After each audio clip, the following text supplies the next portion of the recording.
Hey, thanks for joining me. So, if you recall in a video I did a while back about a Rolleicord 4, I mentioned I might at some point get a Rolleiflex. And despite having a couple of Rolleicords now, I've been looking for one, doing a lot of research, watching videos online, and I did find a Rolleiflex that I really like, and we'll talk about it a little bit more. But while I was doing this research, I ran into three misconceptions over and over again that I thought would be really helpful to kind of shed some light on. So if you're looking or dreaming about getting a Rolleiflex, but you're just thinking, no, there's no way I can do that, I might have some good news for you, right? So let's get started with these. They're just three simple misconceptions, but I think they're important to understand. So the first one is that you're going to have to spend a tremendous amount of money to get a Rolleiflex. You're going to have to sell a kidney or get a second mortgage on your house or something like that. And that's just not the case. You can get a beautiful Rolleiflex that'll take great pictures, give you that Rolleiflex experience, which I think every photographer should experience one of these cameras. I think everyone should. You can do all that without spending a lot of money. So this is a Rolleiflex 3.5B, also known as the 3.5 MX-EVS, and its MX is about the M and X sync switch down here. You can switch between flash sync, and the EVS is this little numbered dial here that links the shutter speed and aperture and allows you to set an EV number for your aperture if you're using a meter that has EV numbers on it, which it's a model that was they made it from 1954 to 1956. I think they made around 94,000 of them. And I found this one, it's in really beautiful shape. I mean, it's just cosmetically, it's just gorgeous. And it was on eBay, and I caught the listing pretty soon after it was placed, and they only wanted $229 for it. And I expected it would have to have a clean lube and adjust or a CLA on the, the camera. And so I expected that. I know how to do that work, so that I wasn't too concerned there. And so I bought the camera, and sure enough, I did have to, actually only had to do a clean and lube on the shutter. The rest of it was working just fine. But I did that work, and now I've got a really great camera. Functions great, and just really enjoying using it. So there are ways you can buy a Rolleiflex that aren't terribly expensive. If I didn't repair cameras, let's say I bought this for $270 and I had to have a CLA done on this, from what I can tell these days, CLAs run between $200 and $300 on a Rolleiflex, depending on who's doing it. And so let's say I had to spend another $270 to have that done with this one. That would be a total of like $540.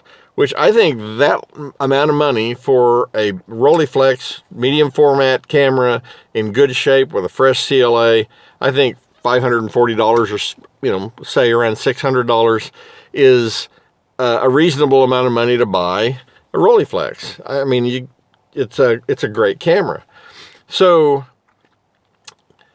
the Rolleiflexes can be purchased at reasonable prices, but the way that happens is by not buying one that has the Schneider Xanatar lens or the Carl Zeiss planar lens. Those two lenses, either in the 3.5 maximum aperture or the 2.8, are very expensive. The Carl Zeiss planar or Xanatar in a 3.5 maximum aperture, they start $900, $1,000 or more. And one that has the 2.8 lens, $2,000, $3,000, they're a lot more expensive. And I didn't want to spend that kind of money. This has a Carl Zeiss Tessar in it, which will take great pictures, and the camera was just in beautiful condition. So again, you have to do some looking around, do some searching, and be patient, and you can find cameras that are absolutely less expensive, and and you keep your eye open at estate sales and flea markets and private sales and even eBay, and you can find good stuff. So you don't have to go broke to get a Rolleiflex. Now, the second misconception I kept running into is that a Rolleiflex with the Schneider Xanar or the Carl Zeiss Tessar lens is an amateur camera, and those lenses just really aren't that good. You don't want one of those. And that's not true.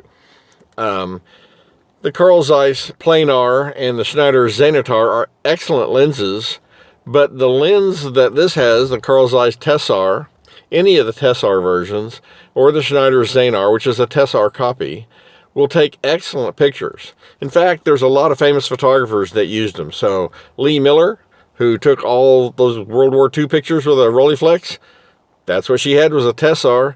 Robert Capa, same thing. Vivian Meyer, she's had, if you looked at her collection of cameras that she used, she had several Rolleiflexes over the years. But one of the last ones was the Rolleiflex T, which uses the Tessar lens. And the Carl Zeiss Tessar lens is a lens known for great image quality. It will take beautiful pictures. The Planar or Xanatar will perform better wide open at the edges, but if you stop down a little bit, the images are basically indistinguishable. And so don't get it in your mind that a Schneider Xanar or the Carl Zeiss Tessar are inferior lenses that won't take good pictures, that they're just, amateur lenses. That's not true at all. And a lot of great photographs have been taken with this type of lens, and you can too. So, don't let anyone fool you that you have to buy the Planar or the Xanatar. That means you've got the money and you want that extra edge, sure, but you are going to pay a lot more money for one of those higher end lenses. Okay, the third misconception that I want to talk about is that the the Rolleiflexes that have the Schneider Xanar or the Tessar lens, again, are amateur cameras, and that they're cheaply made. That they're made with, lesser materials, they're not as well put together, they're cheaper cameras. That's absolutely not true. If you've ever worked on these, and I have a bunch, the inner workings, the way that these are made, doesn't matter what lens they are, they have, they're going to take great pictures, and they're all beautifully made. In fact, the Rolleicords, which are much less expensive, are equally well made. They're just simpler designs, but the quality of construction and materials is every bit as good in a Rolleicord as it is in a Rolleiflex, and that transcends up to the most expensive level of Rolleiflex, and even the Rolleiflex T. And while it may have been meant more towards a prosumer or amateur maybe kind of market, it's still beautifully made camera with beautiful materials, quality construction. Franca and Heidecke, the manufacturers of the Rolleis, they never made a cheap, poorly made camera. They just didn't do it. They never would put a lens in their cameras that wasn't good. All of their cameras are just beautifully made. I've heard that these are the Rolls Royce of twin lens reflex, and I would believe that. These are just gorgeous. So don't get it in your mind that if you find one of these with the Carl Zeiss Tessar or the Schneider Xanar, that it's not going to be as well made, or it might not last as well, or it's not as robust or whatever. That's not true. These are gorgeously made. And I'm not sure where people get these ideas. And they put some of these things in articles and on video, but Rolleiflexes, if it says Rolleiflex on it, it's well made. Even the really old ones are well made. They're just, designs are a bit different. Anyway, those are those three misconceptions. One thing real quick I want to touch on, though, between the 75mm lenses and the 80mm lenses, just some simple math to kind of be aware of. The 75mm lens, like with this Tessar, or even the Planar or Xanatar that have the 75mm lens, they have a maximum aperture of f3.5. When you compare that to a lens that's the 80mm f2.8 that's in the higher end Rolleis, they're only 0.64 of a stop slower. In other words, by all the extra money you pay for the 2.8 version, you only gain 2/3 of an f-stop. You didn't even gain a whole f-stop in speed. So that's a lot of money to spend for just a little bit of extra lens speed, So that's one thing to think about. The other thing is the 75mm lens has a 4-degree wider field of view than does the 80mm lens. So the 80mm lens has a 64-degree field of view. The 75mm lens will have a 68-degree field of view. If you look at that as a 35 millimeter or full frame equivalent, you're talking the 75 millimeter is equivalent to like a 42 millimeter lens, and the 80 millimeter lens on the higher end rollies is equivalent to a 45 millimeter lens in terms of field of view. So the 75 is just a tiny bit wider. I personally like the width. I would rather have that little extra width than sacrifice 2/3 of a stop. So before you go and spend, you know, $2,000 plus to get a 2.8 f or something like that with that 80 millimeter lens, you know, think about some of those things. You're spending a lot of extra money for a tiny bit of speed and a little bit narrower field of view. And so those are just a couple of considerations. Again, I think there's a lot of Rolleiflexes. I'm going to put a link in the description down below for an article.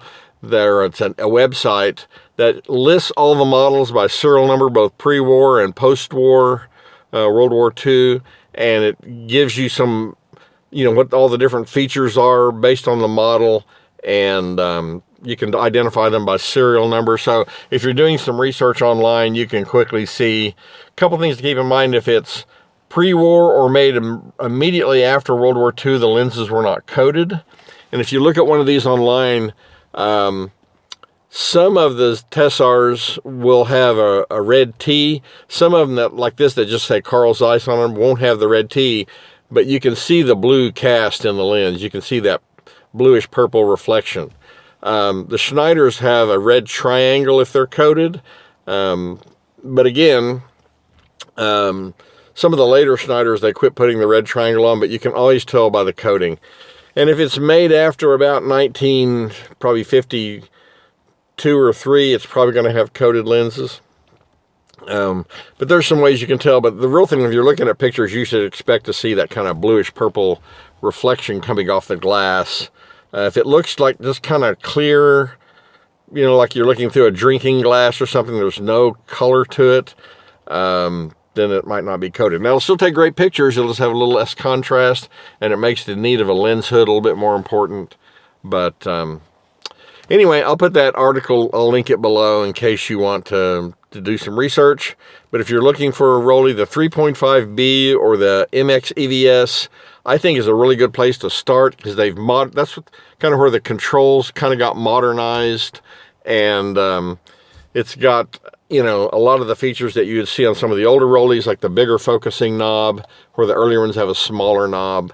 I think the 3.5B is where I would start looking, and from that point forward for a camera. But the 3.5B or the MX EVS, I think is a great model to look for in terms of an affordable Rolleiflex.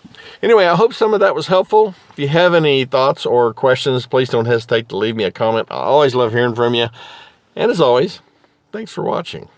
Oh, by the way, I will be doing a video on this camera specifically.